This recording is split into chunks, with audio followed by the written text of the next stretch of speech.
السلام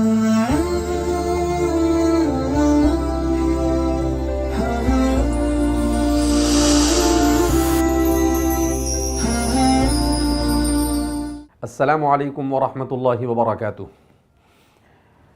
رسول اللہ صلی اللہ علیہ وسلم نے اہل یمن کے سامنے ان تفصیلات کو ذکر کیا کہ آپ صلی اللہ علیہ وسلم نے کہا کہ کچھ نہیں تھا، پھر اللہ کی ذات نے کائنات کو پیدا کرنے کا ارادہ کیا، اور پھر اللہ رب العزت نے کائنات کو بنانے سے پہلے، چونکہ اللہ کی ذات بڑی ہی پرنور اور بہت ایسی ذات ہے، قرآن کریم میں خود اللہ رب العزت فرماتے ہیں لا تدرکہ الابصار وہو یدرک الابصار، کہ آنکھیں اس کی تاب نہیں لا سکتی۔ جب اللہ کی ذات کو تاب نہیں لا سکتی ہے تو اللہ نے کائنات کو بنانے سے پہلے، انسان اگر عقل سے بھی سوچے تو سمجھ میں آتا ہے، عرش کو بنایا۔ یہ عرش در حقیقت اللہ کے رہنے کی جگہ نہیں، یہ پردہ ہے، اللہ کی تجلیات کا پردہ ہے کہ اللہ رب العزت نے عرش میں وہ طاقت دی کہ وہ اس کی تجلی کو برداشت کر سکتا ہے، اس کے علاوہ مخلوق میں کسی اور چیز میں اس کی تجلی کو برداشت کرنے کی طاقت نہیں ہے۔ لہذا اس بنا پر پھر اس کے بعد جب اللہ نے عرش کے ذریعے سے پردہ کر دیا اور اللہ کی تجلیات کی وجہ سے کائنات یہ ختم نہ ہو جائے، کائنات کا نظام درہم برہم نہ ہو جائے، جیسے حضرت موسیٰ علیہ السلام نے کہا کہ میں تو آپ کو دیکھنا چاہتا ہوں، تو اللہ رب العزت نے قرآن کریم کے اندر میں بیان کیا ہے کہ آپ پہاڑ کی طرف دیکھیے، اللہ رب العزت نے وہاں پر تجلی کی تو دکا، قرآن کریم اس کو بیان کرتا ہے، جیسے ہی اللہ کی تجلی ہوئی طور کے اوپر تو وہ ریزہ ریزہ ہو گیا، تو وہ برداشت نہیں کر سکا، ان کے ساتھ جو جماعت تھی وہ سارے کے سارے مر گئے۔ اور پھر اس کی جو تفصیلات ہے تو اللہ رب العزت نے عرش کو بنایا، اور پھر اس کے بعد اللہ رب العزت نے، جیسے انسان دنیا کے اندر میں کسی چیز کو بنانا چاہتا ہے تو بنانے سے پہلے کسی آرکیٹیکٹ کے پاس جا کر اس کا پلان بنواتا ہے کہ بھئی اس میں یہ ہوگا، یہ ہوگا، یہ ہوگا، ایسا ہوگا۔ تو اللہ رب العزت نے، یعنی انسان کے اندر میں جو چیزیں اللہ نے ودیت کی، چونکہ یہ اللہ رب العزت کا خلیفہ ہے، لہذا وہ بہت ساری ایسی چیزیں جو اللہ رب العزت کی ذات کا پرتو گویا کہ ہے تو اس کے اندر میں آتی ہے۔ تو جیسے انسان گھر کو بنانے سے پہلے، فیکٹری کو بنانے سے پہلے ایک پلان بناتا، ایسے اللہ رب العزت نے لوح اور قلم کو بنایا،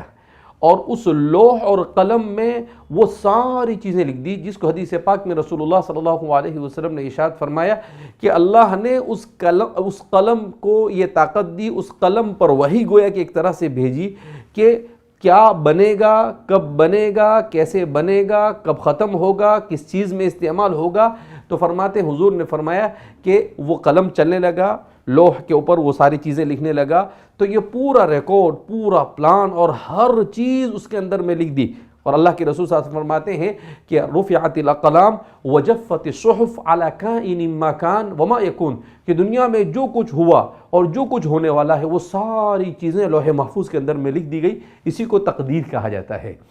تو اللہ رب العزت نے وہ ساری چیزیں، حالانکہ اللہ رب العزت کو یہ سب چیزوں کی ضرورت نہیں تھی، وہ تو فعال لما یرید ہے، وہ جو چاہے کر سکتا ہے، اللہ علی کل شیء قدیر، وہ ہر چیز پر قادر ہے، مگر وہ انسان کو ادھر سے دینا چاہتا تھا کہ وہ بھی کسی کام کو کرے تو ویل پلاننگ کرے، وہ پوری ترتیب کے ساتھ، تنظیم کے ساتھ اچھے انداز میں کام کرے۔ کیوں؟ اس لیے کہ بہرحال وہ اللہ کا خلیفہ ہے، لہذا وہ اسی انداز میں کام کرے۔ تو اس طریقے سے اللہ رب العزت نے اس کائنات کے نظام کو بنانے سے پہلے عرش کو بنایا، اس کے بعد لوح اور قلم کو بنایا، اور پھر اس کے بعد ان لوح و قلم کے ذریعے سے ساری کے ساری چیزیں اس کے اندر میں لکھ دی گئی۔ اب یہاں پر بہت سارے لوگوں کو ایک قسم کا خلجان ہوتا ہے، اور ان کے ذہن و دماغ کے اندر میں ایک سوال آتا ہے کہ سب کچھ لکھا ہوا ہے، پھر انسان کیا کرتا ہے؟ تو ایک بہت اچھے انداز میں اس کو سمجھایا ہے کہ دیکھو، دو طرح سے چیزیں لکھی ہونے کا مطلب کیا ہوتا ہے۔ ایک مطلب یہ ہوتا ہے کہ جو لکھا ہے ویسا ہو رہا ہے، اور دوسرا مطلب یہ ہے کہ جو ہونے والا ہے وہ لکھا گیا ہے۔ تو دونوں میں فرق ہے۔ جو لکھا ہوا ہے ویسا ہو رہا ہے تو یہ تو جبر ہو گیا، مجبور محض ہو گیا۔ اگر مجبور محض ہے انسان اور کائنات تو اس صورت میں اللہ رب العزت کی سزا کا مستحق بھی نہیں اور جزا کا بھی مستحق نہیں، کیونکہ مجبور محض ہوا۔ تو ہم اہل سنت والجماعت اس کے قائل نہیں ہیں۔ اہل سنت والجماعت اس بات کے قائل ہے کہ قرآن کہتا ہے فَمَنْ شَاءَ فَلْيُؤْمِنْ وَمَنْ شَاءَ فَلْيَكْفُرْ، تم میں سے جو چاہے ایمان لائے، تم میں سے جو چاہے کفر کر، تو اللہ رب العزت نے اس کے سامنے حق اور باطل کو رکھ دیا ہے کہ چاہے تو وہ اسے اختیار کرے، اسے چوائس کرے، چاہے تو وہ اسے چوائس کرے۔ لہذا اس بنا پر جو ہونے والا ہے وہ لکھا گیا ہے، تو جو ہونے والا ہے وہ لکھا گیا ہے، تو انسان کے لیے تقدیر کا سمجھنا آسان ہو جاتا ہے کہ اللہ نے لکھا ہوا ویسا نہیں ہو رہا ہے، بلکہ انسان جو کچھ کرنے والا تھا اللہ نے اپنے علم غیب سے اسے جان لیا اور پھر وہ چیز لوح محفوظ کے اندر میں لکھی گئی۔ تو اس طریقے سے تقدیر کا سمجھنا بھی آسان ہو جاتا ہے۔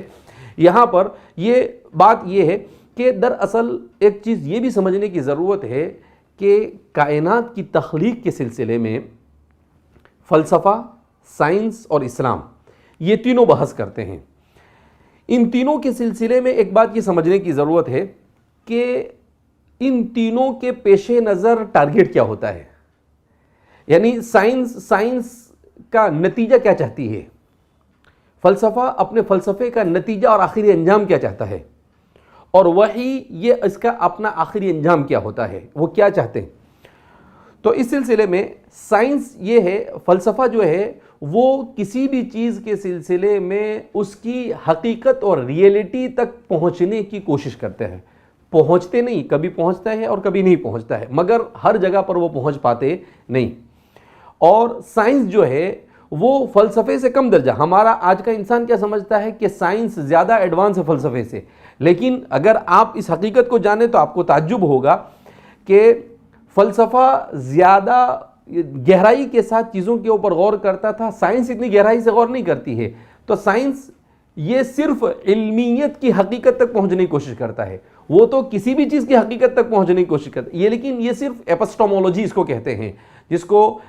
نظریہ علمیت کہا جاتا ہے۔ تو علم کی حقیقت تک پہنچنے کی کوشش کرتا ہے، تو ایک حقیقت کی حقیقت تک پہنچنے کی کوشش میں ہے اور ایک علم کی حقیقت تک پہنچنے کی کوشش میں ہے، اور ان دونوں کے بیچ میں اسلام آتا ہے، اور اسلام یہ کہتا ہے کہ علم کا مقصد یہ ہے کہ انسان حق اور باطل میں حق کو پہچان لے اور باطل سے اجتناب اختیار کرے۔